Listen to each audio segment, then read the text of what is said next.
Welcome to the First 40 Sports Show with the Goon Squad. It's Black Thor, Ice Water, and yours truly, Puma. Hot take. Ice Water. Let's go. Hot take. Y'all already see what we're doing. Hey, let me tell you something. I'm looking at some bowl games, and my hot take is I'm trying to look at these bowl games, and nothing besides the four are really connecting me to wanting to watch college football, except for the semifinals. But I did see one game on the docket, if you will,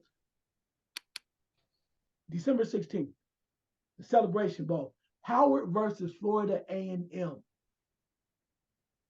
ABC, do me a favor, real quick, and y'all tell me what y'all think. Just give us 5 minutes each of the damn halftime show debate, please. 5 minutes apiece. That's 10 minutes. Can we get the bands? That's all I'm gonna say. You guys, what's your response to this, what I just said? Black? Oh yeah, I think they should. I think they probably will. I think they know they shouldn't. I've seen before where I know on NFL Network when they play HBCU games, they allow the bands to go out there and do their thing. So if you don't, remember years ago, NBC used to play some of their games. They allow them to get out there. So if you don't show the bands, be a disservice. Yeah, these bowl games, man. Let's get real. For the most part, to me, they're money makers, and not only that, man, it's a chance for families and stuff to get together and travel, do things, have fun. It's more of like a somewhat semi-vacation, but the players do still go out there and play. You see a lot of players now don't even want to be in the bowl games at this point. They're not signing up to go in because they don't want to get hurt. So I don't think the bowl games are going anywhere because they make way too much money, bro. Way too much money. Yeah, let me explain something to the networks who are going to cover Florida A&M and any HBCU game. The game is nice. The bowl game is nice, but folks come for the band.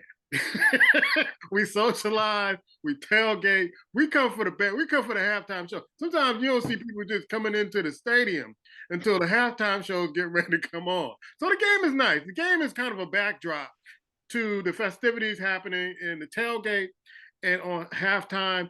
And then you got a lot of drinking after halftime. You got a lot of arguing back and forth, who won the battle of the bands and all that stuff. That's Black culture. So if you miss that, you pretty much miss all of the culture and all the prestige that come behind the HBCU game, bowl game, whatever game.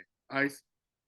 Yeah, I mean, it's real, man. It's just from that standpoint, it's the reason why it's called celebration, because people going to be celebrating regardless of what the outcome of the game. We're happy for the players and staff and everybody that's involved, but perhaps the MVPs, if you will, most valuable players on that day will be the band members, because we're going to be looking at the routines, and you want to make some money, particularly in the African-American community, promote that you're going to be showing the majority of the halftime. And we do have dollars, and we do spend dollars. We'll be tuning in, but you got to promote it. You can't slide it and try to say, well, we're going to show it, and you guys missed it. You want to make some money?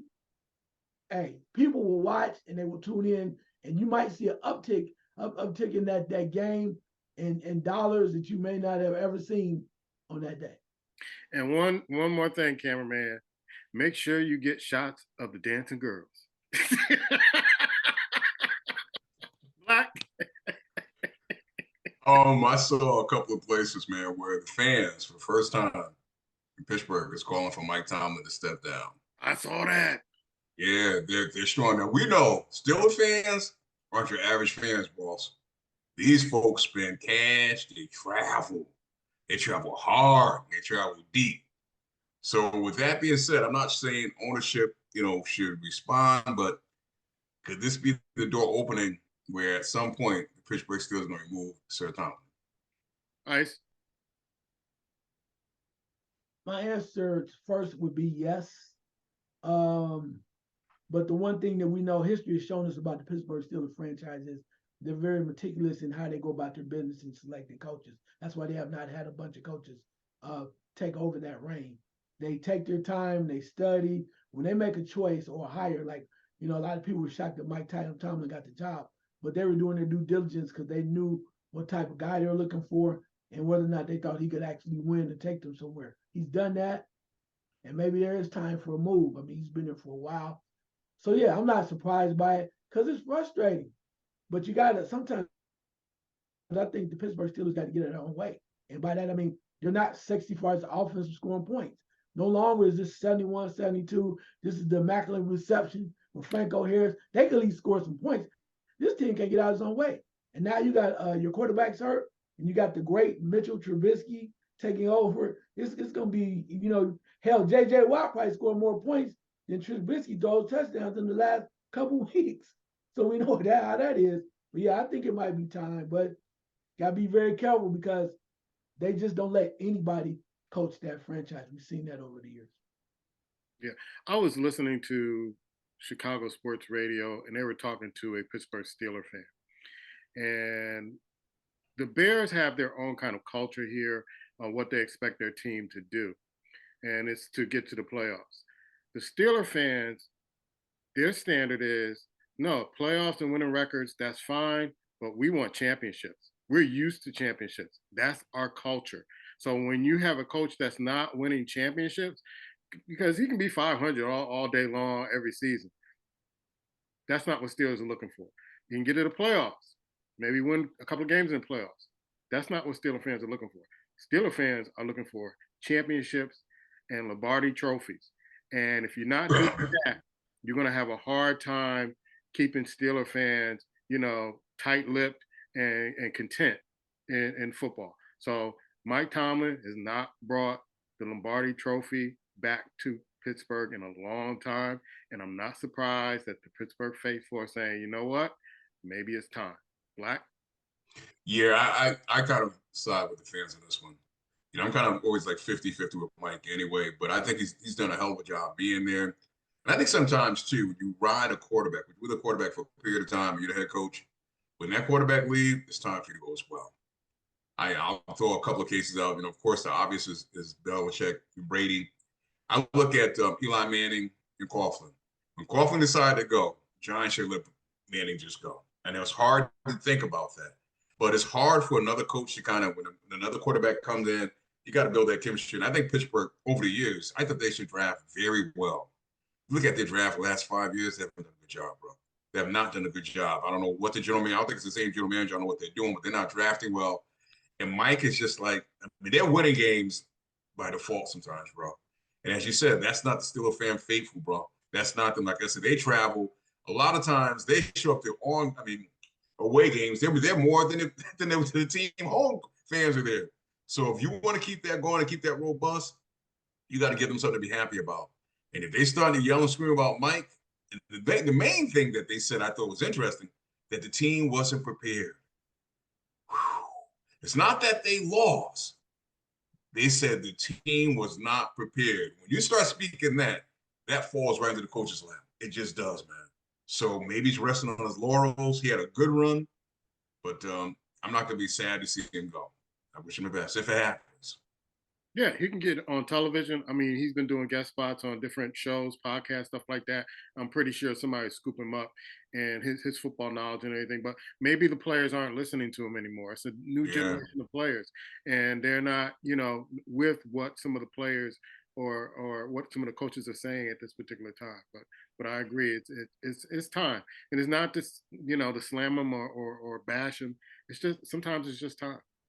All right, let's get into NCAA football. We have another segment to check out on this page that we talk about extensively how we felt about the playoff selection and the 4 teams. So, but I'm going to give these guys another shot at talking about this briefly about college football if you want, Black. I want to see the games, baby. That's why I got to say at this point. I want to see the game. Bring the games on. You know what I mean? Bring them on. My only question I have now, what am I going to drink? Tequila, rum? That's the question. You're a rum guy, man. You're a spiced rum guy. I know you. Ice. Yeah, well, you know how it came down, but we walked through it real quickly. Michigan leaped to #1 after literally dismantling a subpar Iowa team in regards to offense. It was a 26-0. They just did what they've been doing all year long. Slow but steady, securing the victory. So they got Michigan to 1. #2, Washington made it to 2, basically proving everybody wrong. Everybody said that Oregon was going to dominate them physically and they were going to beat them. And Mr. Penix in his group said, you know what? All right, I'm glad you feel that way. And not only did they dismantle them, And I said this, some people not gonna like it.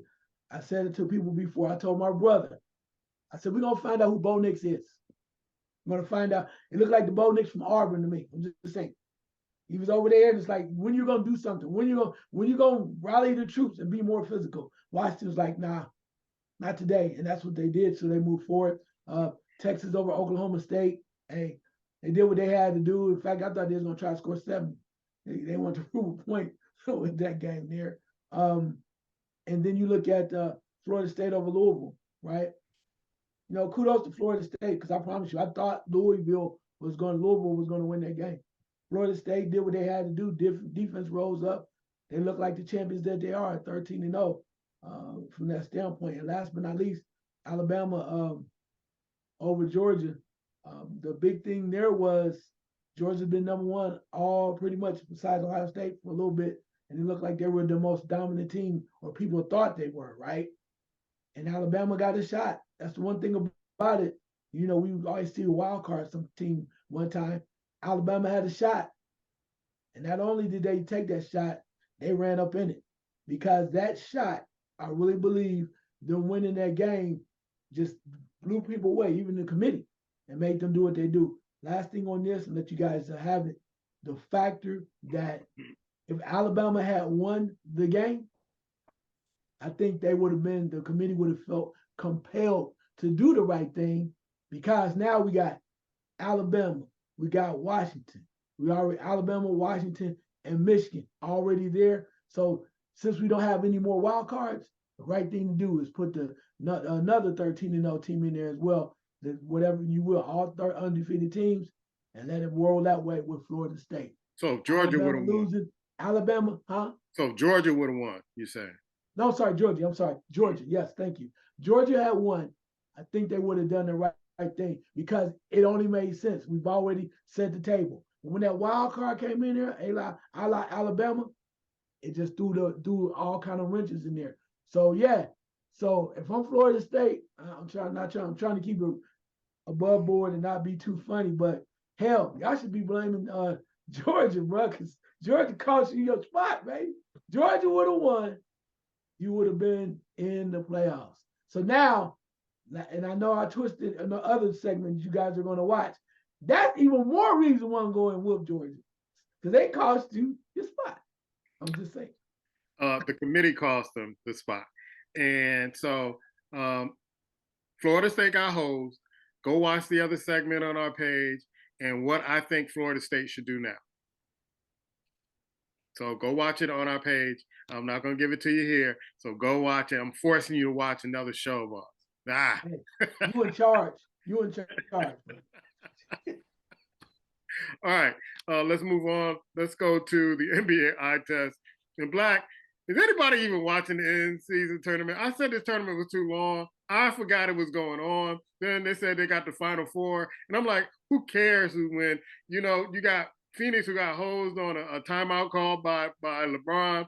You got LeBron getting punked by coaches, the Houston coach. So give me your eye test on NBA basketball, man. Yeah, I think for anything, man, it's making it exciting to actually pay attention. I look at this cat, which is Halliburton for Indiana. Will we really be seeing him if something going on, bro? So that, to me, I think the tournament itself, I do agree with you that they should shorten. There shouldn't be win this amount of games. It should be you win one game, you're out of there. Make it tight. One and go, keep it moving. But you know, you want to ring it up a little bit.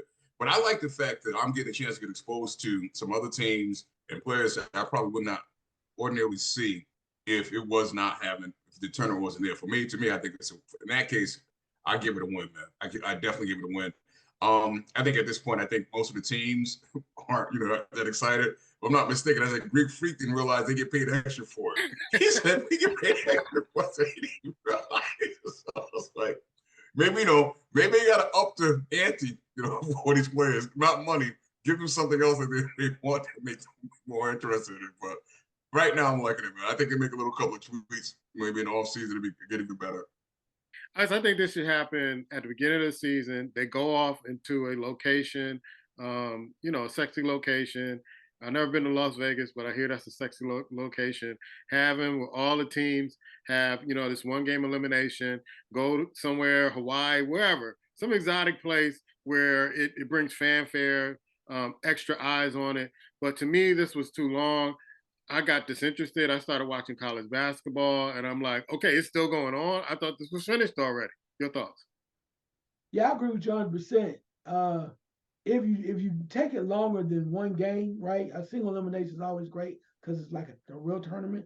But if you take it, make it longer than that, how about sharing with the rest of the world what the hell the rules are? So we understand how you get into the playoffs, right? Because we got 4 teams: Lakers, Pelicans, uh, Milwaukee, and the Pacers. And I'm like, well, how the hell? Well, the numbers, and you got to lose, and you win by too many points. I'm like, no one knew. Real basketball fans, like, what? I'm still going like, I had to look at the sheet to go, okay. But when you look at the sheet and you think about it from the standpoint that out of these 4 teams, the top 6 teams, 3 in each division, only one team out the top 6 made it into the damn playoffs. That's Milwaukee. Everybody else is outside. And the best teams that are playing best basketball right now, in my opinion, are not even in the semifinals. So how important was it, right? They played a little bit, but wouldn't you think that these teams that had a little bit more on the line, they'd be saying, hey, we got to win this tournament to show we're worthwhile. But the top 6 teams, only one team's in there. So I don't know. I mean, I just look at it. It's what if it's more eyes, you're right, do what they do, but I'm still shaking my head going like, I'm still confused. I don't know if I want to watch it because I mean, what does it mean? I know they get more money. And with that note, I'm gonna say one other thing about the NBA is, man, you got to watch some of these younger teams. You know, I'm a big proponent of OKC. Hope they get that madness going on with what they're one of their starting young players. But they're playing their tails off. Another team is really balling is Orlando. I'm like, Fultz, Suggs, Wagner, Banchero, Wendell Carter, and my boy Mr. Black from Arkansas. They got a squad.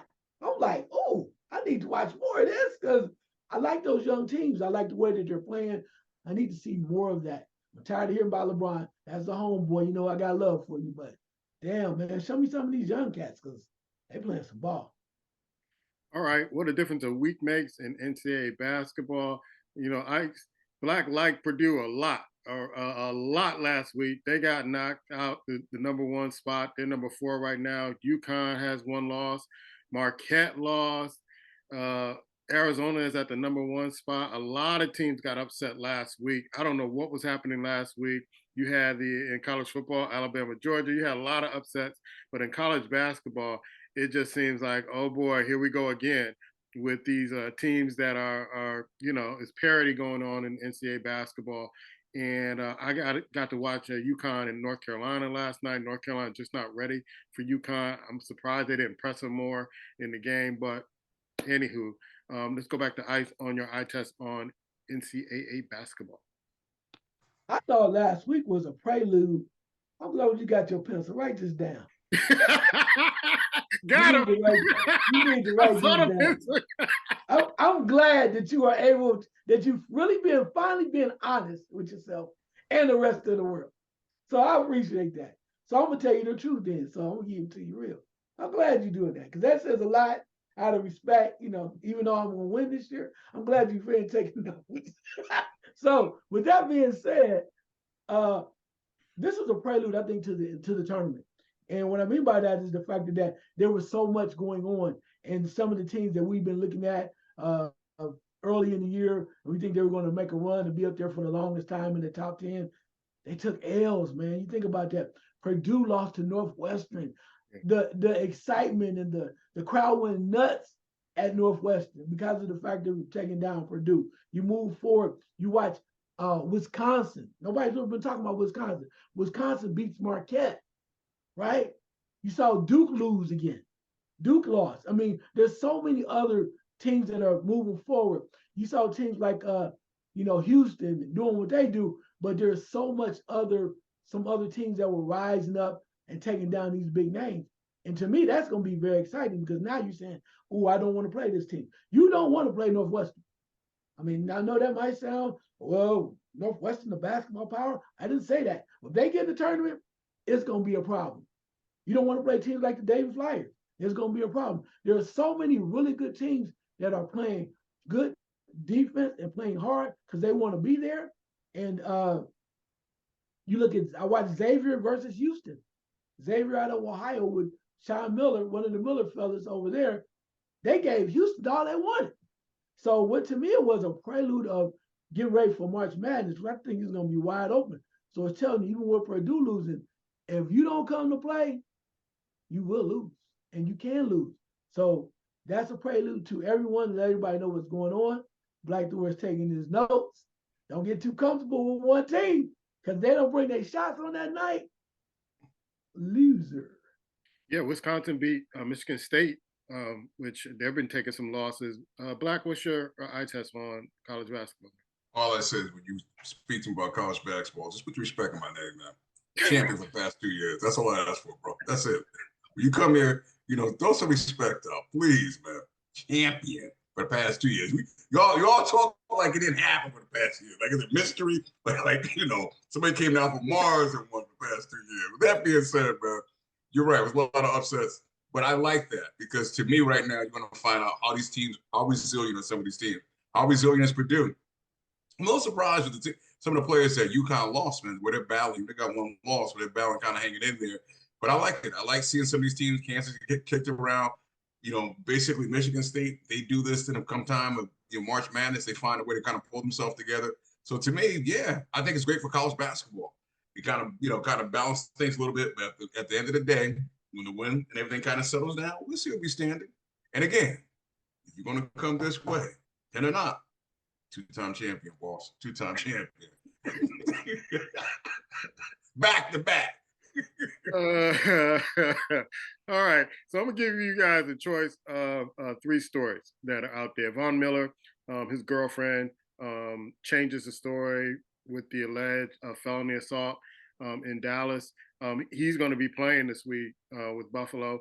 Josh Giddey, Gloria Allred is taking the case of the family. So Josh Giddey, get ready, brother. Get ready. And athlete compensation proposal, the NCAA are talking about giving players $30,000 a year to play and compensating them. So I'll kick it over to Ice. $30,000 is a desperation plea by the NCAA to stay relevant.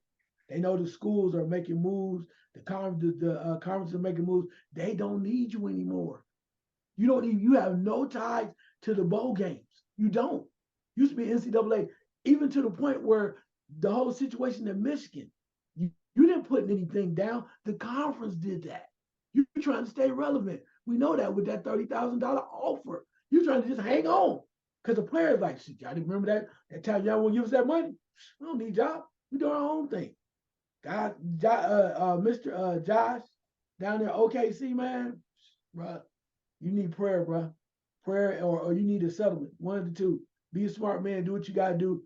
I know, not saying you're right or wrong, whatever the situation may be, but you got to do the right thing, whatever that may be. And like you said, the whole thing with what was our Von Miller? Von Miller, not surprised. Because at the end of the day, stuff happens. Things get out of control. I don't know if it happened or not. I don't know. I'm talking allegedly. But it's amazing how a lot of those instances, the percentages of things that get changed around, because at the end of the day, people start going back talking about, well, I didn't mean it or whatever situation may be. Also, too, when you get a certain kind of lifestyle, you don't want that taken away. Just saying, bro. I know that simplified it, but there's a lot more to it than people really know. And that's why I'm not really shocked when you see people pulling back on charges, because it's like, hey, at the end of the day, what are we really costing one another? You should be treating people with respect, but at the same day, you know what it is. Mama got to get her nails done. Anyway, I'm just kidding. We said this on Black. Yeah, we said this on Black Show, or I said it on Black Show when Black Men Talk on Sunday, how ESPN, the talking heads like Stephen A. and Malika and even Molly are talking heads, and they're being used by the network to talk about athletes of color without even having the facts and knowing the whole story, and using them to crucify Black athletes, but they won't go after white athletes.